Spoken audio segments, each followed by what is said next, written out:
So what's going on, guys? We are back in Copper Studios, but today we're actually doing something different. We're not actually just looking at one product, we're looking at an entire range. So as most of you know, I am a Sony shooter.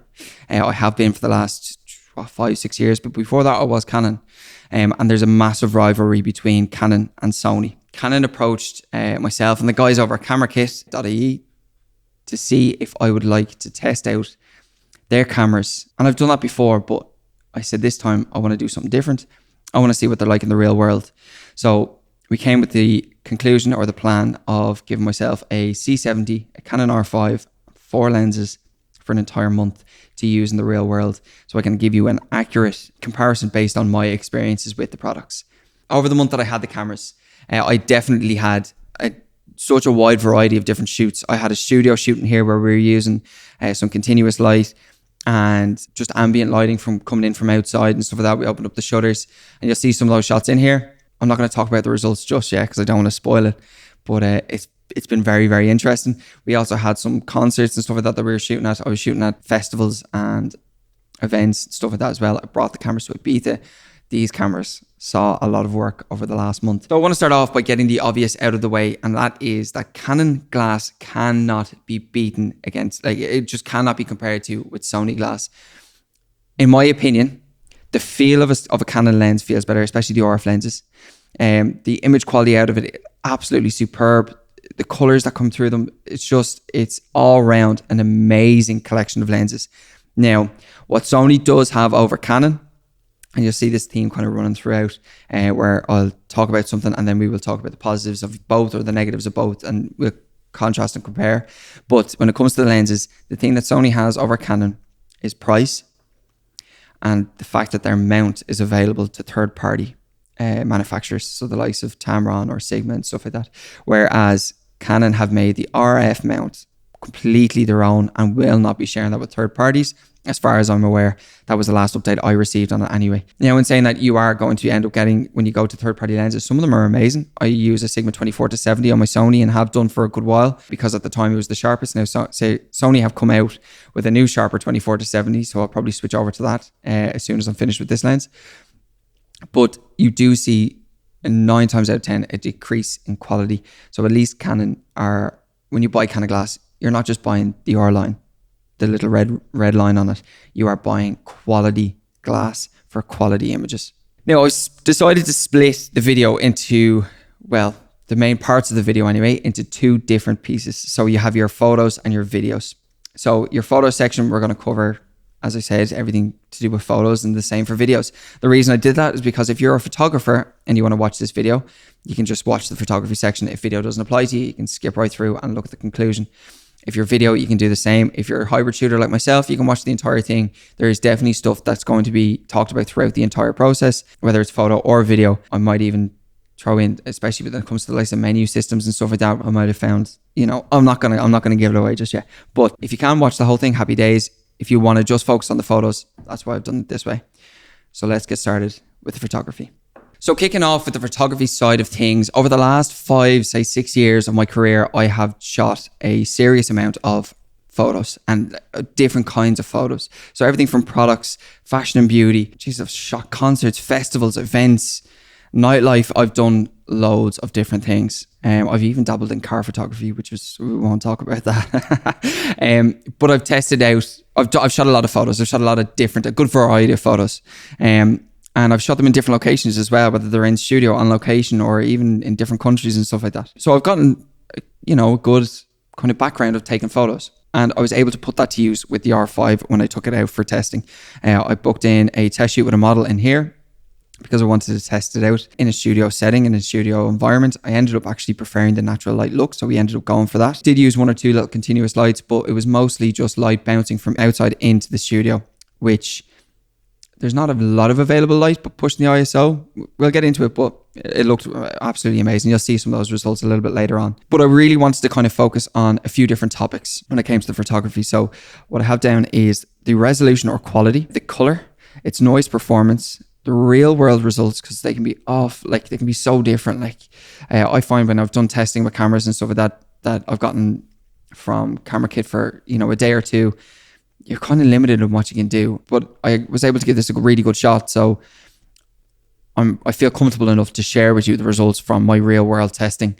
And then finally we finish on a conclusion where I'm going to wrap everything up in a nice little bow. Starting off with the resolution or the quality, or, you know, how much the image actually resolves detail. And I couldn't get over it, to be honest. I've always stuck with Sony because I found their look quite appealing. This kind of breeds into a little bit of color, but I found the R5, especially with the RF lenses, I mean, I cannot rave anymore about those lenses, but it was tack sharp. It was absolutely beautiful to shoot with, and straight out of camera, the images look absolutely amazing.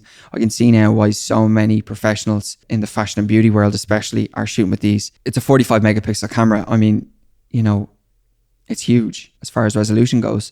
So cropping in, you know, you don't lose detail. It doesn't go pixelated. That's going to be a given, but that's based on the megapixel count. But those megapixels are tack sharp. Everything it's so clear and crystal clear. But yeah, if I'm in the studio, it's the R5 for me, hands down.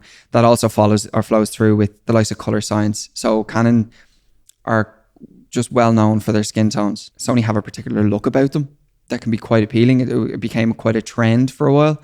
It was very Instagram friendly, we'll say, but Canon, especially for the likes of fashion and beauty, their rendition of colour is just, it's second to none. Skin tones are just absolutely flawless. So in that regard, it's a point to Canon. So noise performance. Noise performance, unfortunately, goes to Sony. I think that's a given. I was able to shoot a couple of different concerts. I've shot for the likes of Belgium's Only, Central C and stuff like that. And although the shots from Central C, they're perfect. The shots that I shot for Belter's Only, I actually had to put them through Lightroom's AI denoiser.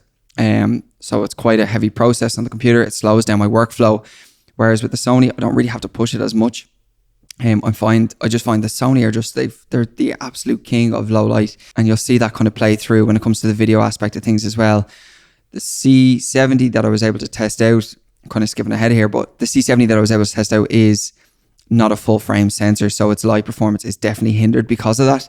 Whereas with the A7S III, it's a full frame sensor. It's got dual base ISO of 12,800 and 800 at S-Log3, and it's 422 10-bit and just an animal. My real world results for Canon, for the Canon R5 it's an absolute pleasure to use. If I was shooting in the studio non-stop, absolutely, that'd be my go-to. If everything I was shooting was light controlled, or it was, you know, had enough available light and it was involving people or products, anything along those lines, R5, hands down. I don't think a lot of people were going to expect me to say that. I know the lads in CameraKit.ie weren't expecting me to say that. They know how much I love Sony and how much of a bit of a fanboy that I am. But yeah, no, it's definitely, it goes to Canon. Purely for their skin tones, the resolve detail, it's just a better camera all around. It's super fast. The buffer is massive. I never ran into buffer issues. It's just a pleasure to shoot with. So yeah, it goes for photos. I think it goes to Canon.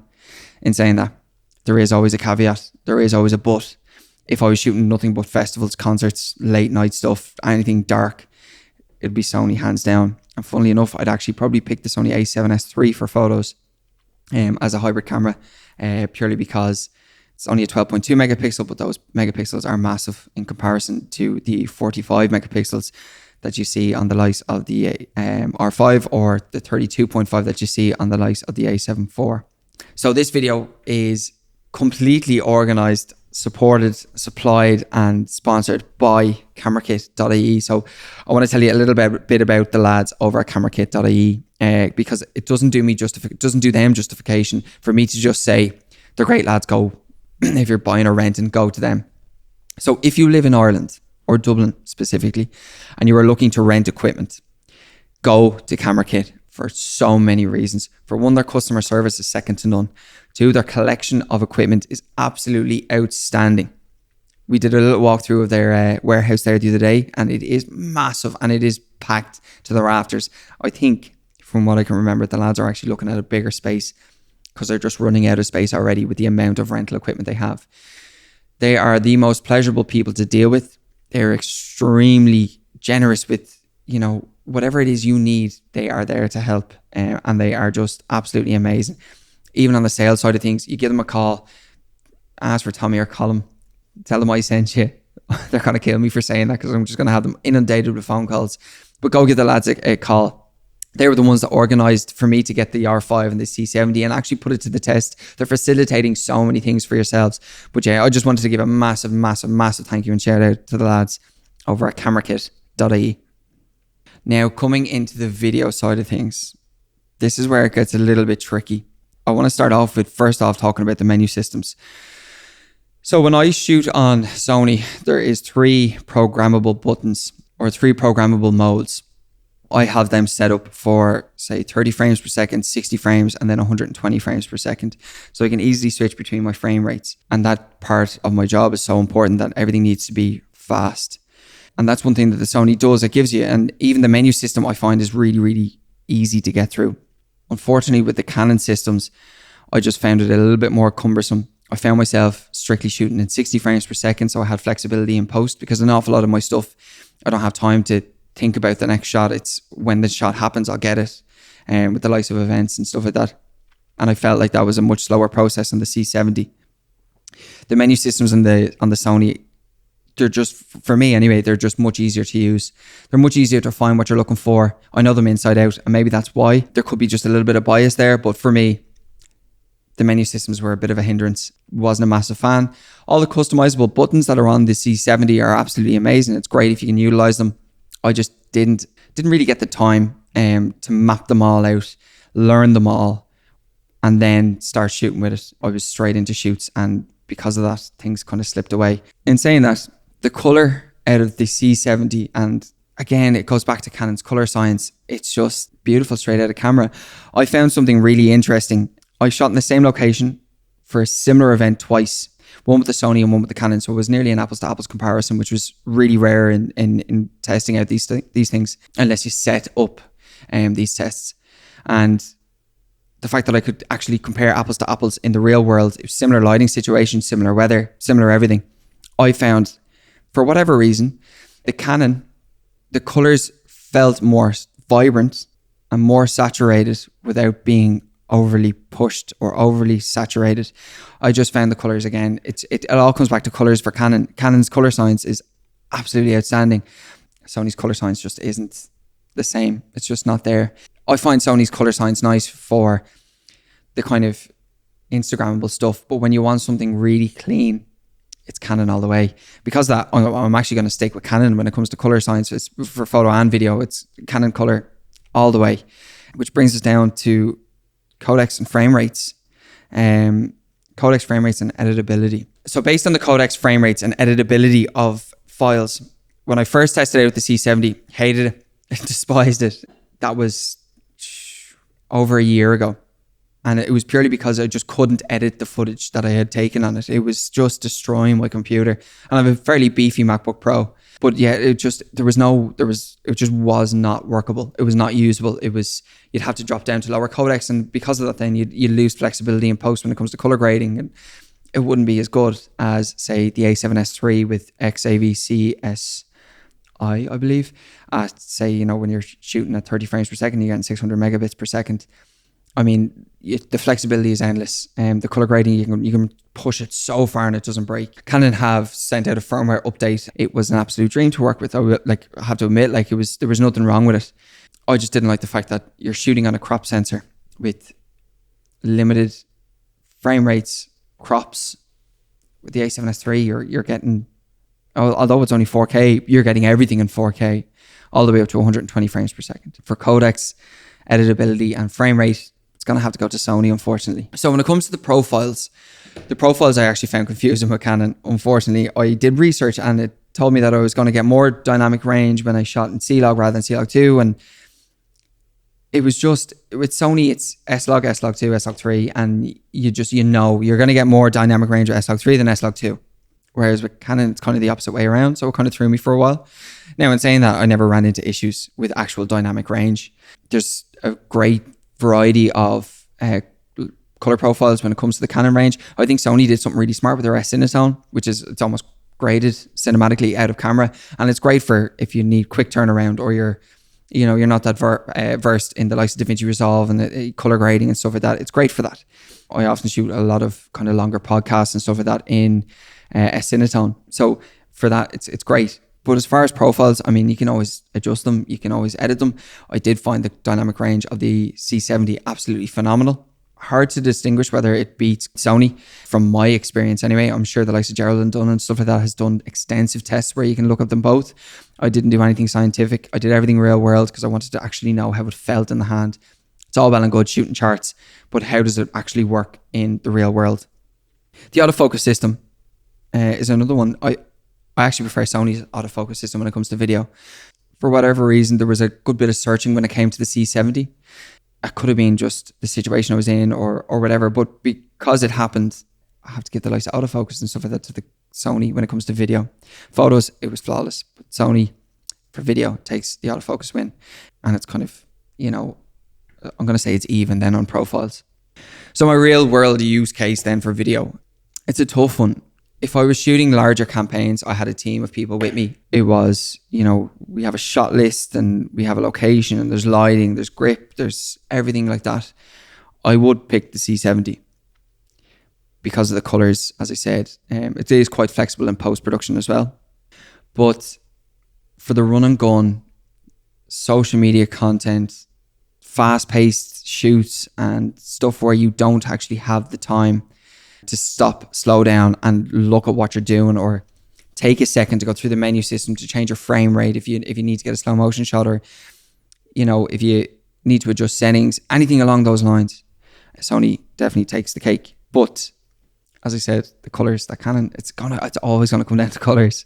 The C70, if I was shooting daytime and it was just very relaxed shoots, it was, in other words, it was planned and it was shot list. You know yourself, if I had the time to use the C70, I'd pick the C70.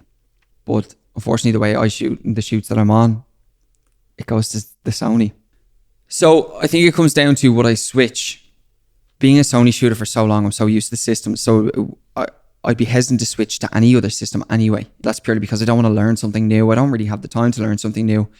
I'm lucky if I get to learn about something new in Sony cameras nowadays. It's just the volume of work that I'm doing and the pace at which I'm working is just far higher, especially with the likes of quicker turnaround times and stuff like that. By the time you're finished to shoot, all you need to do is get the shots, get home, get it edited and get it out to your client.